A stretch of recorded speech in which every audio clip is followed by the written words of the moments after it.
Globalization, first and foremost, has to do with trade. We have nothing to trade other than tourist services. Therefore, the entire globalization and now hyper-globalization is causing impacts, especially on small countries like we are and other countries in the Caribbean, that things become more and more expensive, that fewer and fewer suppliers supply the same goods that existed before, that was supplied by smaller companies, smaller businesses. There's cross-country purchases of companies, and this entire process is leading to situations that are not healthy for local economies. I mentioned during the budget debate that more and more people are purchasing online as opposed to shopping and purchasing goods from the shops downtown. That has an impact on the economy. It has an impact on job creation. It has an impact on tax collection, because when those businesses can't sell their goods, do not make money, less money they will pay in taxes. I am not knocking online purchases. It's modern, it's something that gives you more variety, gives you, on occasions, sometimes even cheaper goods. So I'm not knocking it, I'm just mentioning it as a phenomena and the consequences it has for our economy. There's no way you're going to be able to turn that around, but it's a fact that you got to address and you got to look at and make adjustments so that you can continue to create new jobs, continue to bring wealth, continue to strengthen the things that we're known for and that we do best.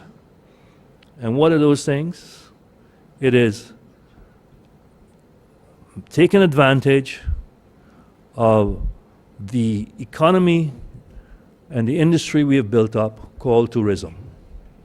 That needs to improve. We have to compete because everybody else is in the same boat, competing for the same dollar. And the one who will take away the most is the one who competes best. There are some bright lights at the end of the tunnel. It's not all doom and gloom, because if you take a look at the stock market is on the verge, perhaps today, in breaking through the 20,000 Dow Industrial number. That means that there is an expectation economically that by businesses, all the businesses in the United States, that economically the future looks bright, that business-wise things are going to improve. Of course, that came since the election of Donald Trump, who has been touting measures such as reducing taxes, measures such as removing regulations, creating an environment so businesses in the United States can thrive. At the expense of what, you should ask yourself. At this point, that can't be projected. But at any rate, those developments are now being reflected in the Dow Jones. And there's a certain amount of elation that you find amongst American companies thinking that with the election of Donald Trump, that their time has come and that business in the United States will thrive. If that's going to trickle down, is left to be seen. Ronald Reagan tried that trickle-down system. It didn't work too well. But now going around, if you notice, most of the people appointed to his cabinet are billionaires. Billionaires he's been surrounded with, trying to piggyback on their knowledge, their experience, their know-how, and through that means bring more prosperity to America. That prosperity can translate itself into tourists coming to St. Martin who have more money to spend than is the case now. If you hear complaints from our business section on St. Martin, there's 7 ships in the harbor, and they say, yeah, but nobody's buying. Nobody's buying because of the problem with demand and inequality. The rich are getting richer, the poor are getting poorer. So tourists are traveling, and they are traveling like before, but they're spending less. Hopefully, looking forward, that trend can change, and with the improvement in the economy in the United States, that people will have more money to spend, and that we can benefit from that. The Pearl of China, of course, is something that we are working on diligently. The Pearl of China is aimed so that we can create another pillar in our economy, besides relying solely on sun, sea, and sand tourism, but bring a new trading center to St. Martin that also could prop up travel and tourism on St. Martin, besides the industry we have now. That project is in its infancy state, but we will continue to work on it to make it a reality, and hopefully that will improve the economic basis of St. Martin. Let me end by extending my best wishes to each and every one. For the holidays, it's this time of the year again, for us to be merry and joyful. I recall in Parliament that the chair lady of Parliament said during the budget debate, she does not have that feeling of Christmas. She does not have that feeling of Christmas. Indeed, none of us had, because we were busy with the people's business. That had to get done. We got it done. And since we got it done, as of that moment, I have become in a very cheerful, joyful mood. So have a Merry Christmas. Join us in that cheerful mood. And don't forget what the season is all about. Thank you very much. First of all, I'd like to greet you with a word of thanks. Yesterday's event was a transition for myself and my cabinet. However, it is signaling the end of one section into another. And I would like to say, first of all, thank you to the organization, the Ministry of Education, Culture, Youth and Sport, for the faith and the hard work. The faith, first of all, you've shown in me, the cooperation that you've given to the cabinet and myself in being able to execute for the past 13 months. It has been a long, hard journey. We've been facing many, many challenges, but with your dedication, your hard work, as well as the dedication and hard work of our teachers, the schools, those that we hope to serve, as well as the patience that they've had to have over the past year and years with the challenges, I would like to say thank you. I also pledge from here on in to continue to collaborate and cooperate and incorporate your ideas in moving this country forward. We've sat together with our coalition partners and come up with a very tough and rigorous governing program, which we hope to be able to execute with your help, with your assistance.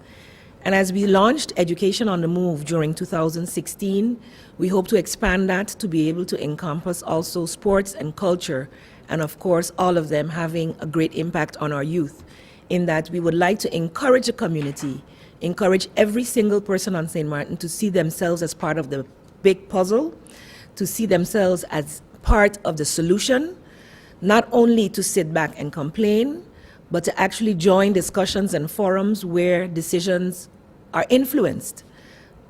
I believe that the community has a lot to do with how well this government will be able to execute, and I look forward to collaborations. There are many, many, if we listen to the budget debates of the past few weeks, you will know that several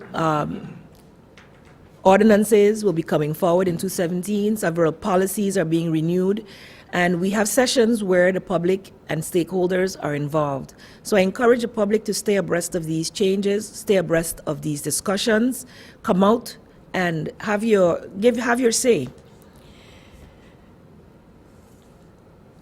I would also like to say that as we move forward into the new year, we look forward to the feedback from the population and from the media in being constructive so that we can move forward in 4 years of hard work and dedication, being stable, but also moving towards prosperity. Because not only do we want to have a joyful Christmas, we want to be able to say we are doing well, not just by the number of people that come through and pass through our shores, but that we are also benefiting here on St. Martin.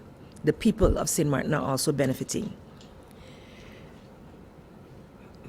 I have an announcement also that I will leave for the ending, but to go back to the ministries, some of the ministries' information that I believe is quite important to give to the public at this time. From the sports department, just recently, the St. Martin Boxing Federation, one of their members, Mr. Blair, traveled abroad and has been inducted in as the 201st member of the AIBA, which is an abbreviation for the International Association for Amateur Boxing. So this is a first for St. Martin. The federation went on their own to gain this membership. And while as a department, we don't have the funds to be able to do all we're doing, we are able to assist this federation to be able to transfer into becoming a federation, because most of the organizations on St. Martin prior to 10-10-10 were all associations, but with the new regulations, they should all transfer into being federations, and that has a cost with it. So the ministry is assisting the St. Martin Boxing Federation by paying for the notary fees so that these changes can be made. And they are just but one of the 5 different sporting organizations who we've assisted in becoming federations over 2016. So that's part of the institutional strengthening, which is totally necessary so that they can function as organized bodies and then have good relations with their international federations as well to benefit sport on St. Martin. The other organizations that have also been assisted during 2016 in gaining federation status are the Mixed Martial Arts Federation, the Volleyball Federation, soccer, and cycling. So we are moving forward. We would like to see all our sporting organizations get that status so that we can collaboratively with the NSI and the Sports and Olympic Federation have them progress to the state where we are meeting the needs of our athletes, which we know are many. As we look back, yesterday also we were able to welcome back, we didn't go out there, but I'm sure many noticed on Facebook, and I'd like to put it also in the general media, that our own Dudley Leonora, who is now a member of the Dutch national team, Hoofdklasse, was in Taiwan and returned yesterday. They did not make the playoffs as Team Europe. So he was selected, he's part of the Dutch team, he's a St. Martiner, part of the Dutch team, and as part of the Dutch team, he was selected with some other Arubans and a few Dutch ones as well to represent on Team Europe. And he played in all of the games which they played there against Taiwan, Japan, and several other countries on that side of the world. And so thanks to the internet, we were able to see a couple of his home runs, and he actually made MVP of 2 of those games, so we are very, very proud of St. Martin's own. We also would like to give the commendation to Zion Friday, also a son of the soil, who is a top soccer prospect in the United States at a high school level and was actually featured in the Washington Post and also the St. Martin Daily Herald. So we thank them for also highlighting our athletes who are out there in the diaspora doing great things. And we hear a lot from the public that we don't do not enough of that, but we can only do what we know. And it's very, very hard for us to keep in contact. So I'd like to implore all the organizations who know that you have athletes out there, whichever part of the world they're in, to pass that information on to the Department of Education, Culture, Youth and Sports, the Department of Sports in particular. We have our own Facebook page as well, which we link to government's Facebook page and website.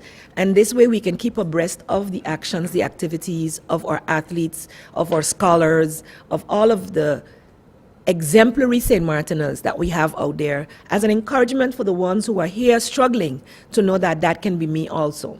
So that is part of our Education on the Move campaign. Today also, we are going down to the airport to welcome our latest doctorate recipient. This year, 2016, I think this is the third one that we know about. We've had Dr. Fleming, who returned. We've had the young lady Defoe, who also received the highest level in law. And we're proud to say that Dr. Martin Brown of Middle Region is returning home today with a doctorate in computer science. So we are growing one by one, and I think these are the things we have to highlight to the public so that others can know that can be me also. Both Ms. Defoe and Mr. Brown are Middle Region natives, so I must say big up to Middle Region today. This year, 2016, was definitely your year. You have the best infrastructure. When you drive through Middle Region, you feel like you're in a different community, and your people are excelling. So continue to do what you're doing in building the people of your island. From the Division of Innovations, the iStep logo competition was launched. And specifically, it was done for particular grades, the 5th and 6th grades and 1st and 2nd forms.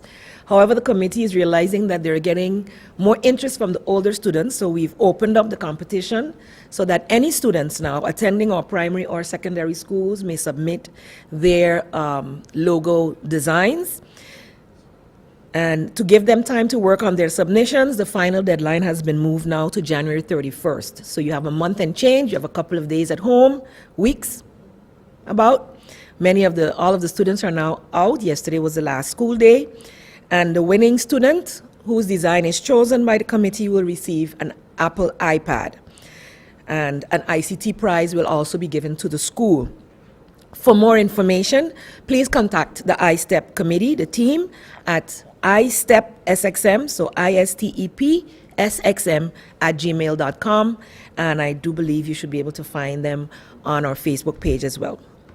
In other news, the public school management team received a presentation from this very same organization. As I have said in the past press briefings, iStep is our former one tablet per child or one laptop per child program that we've now turned around into ICT in the classroom, and the logo or the new name it has is iStep. And the school managers, as part of their action program, the school managers and student care coordinators were the first to receive an introductory presentation on the program. They were able to get a first look at the devices, so the electronic and IT devices that would be used in the pilot project.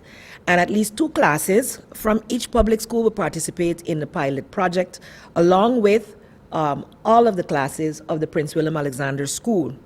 School management has already identified which 2 classes those would be and which teachers would be the ones to be the initial ones to follow the courses.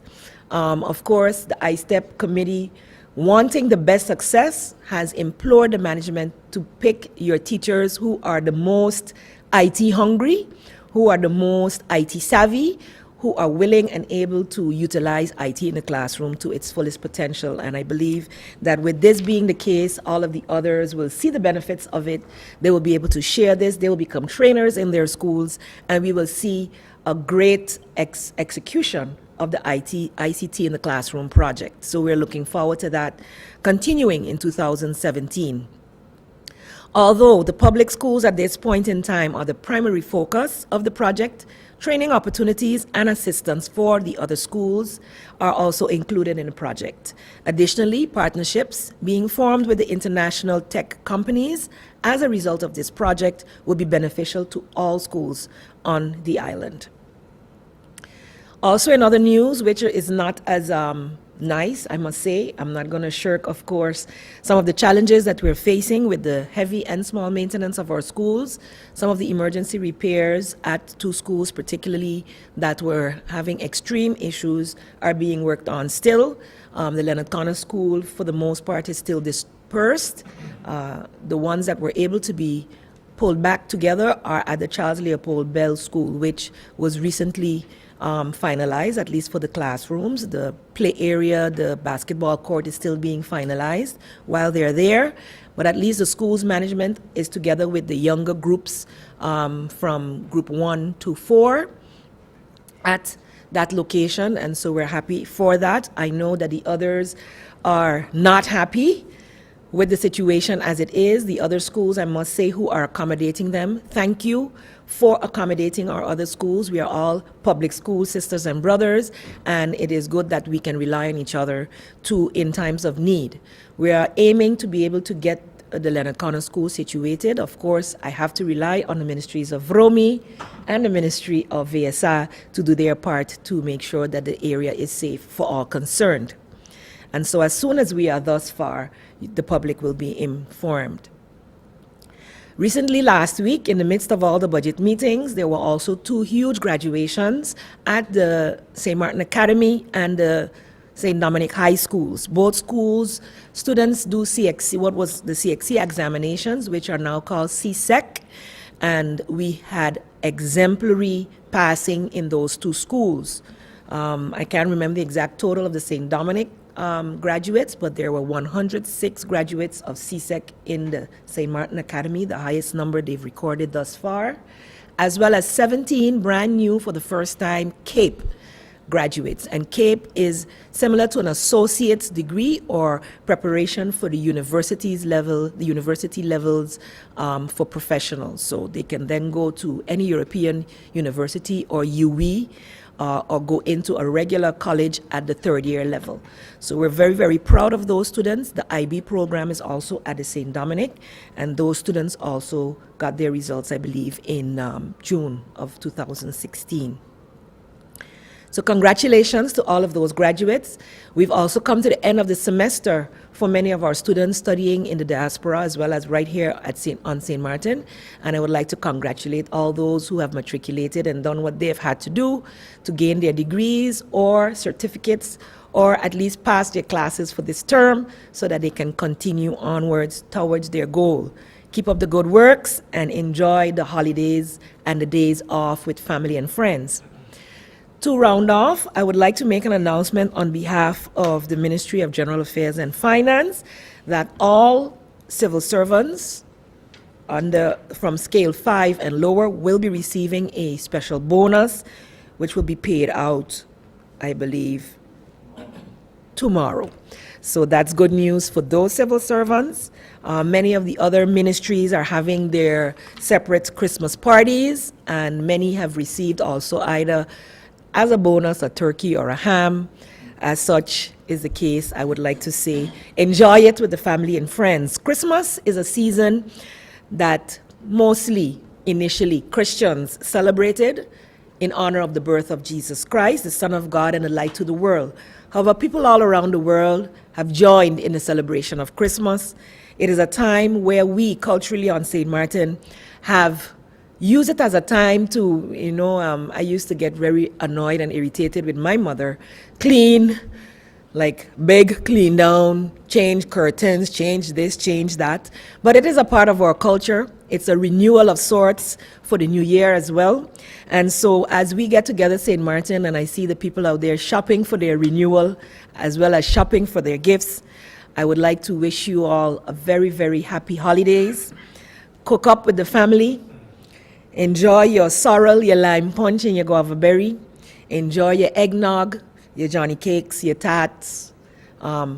Anybody want to drop off any by me, we're welcome to do that.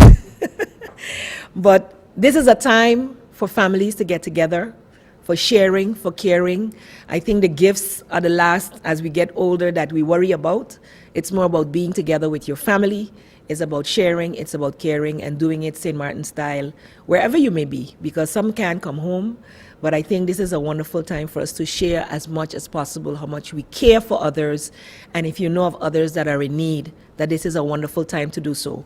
I know many around the world on St. Martin, organizations too, are doing a lot for specifically foster children and other needy children. But there are many families on St. Martin who are not registered as needy, and sometimes it might be your very neighbor.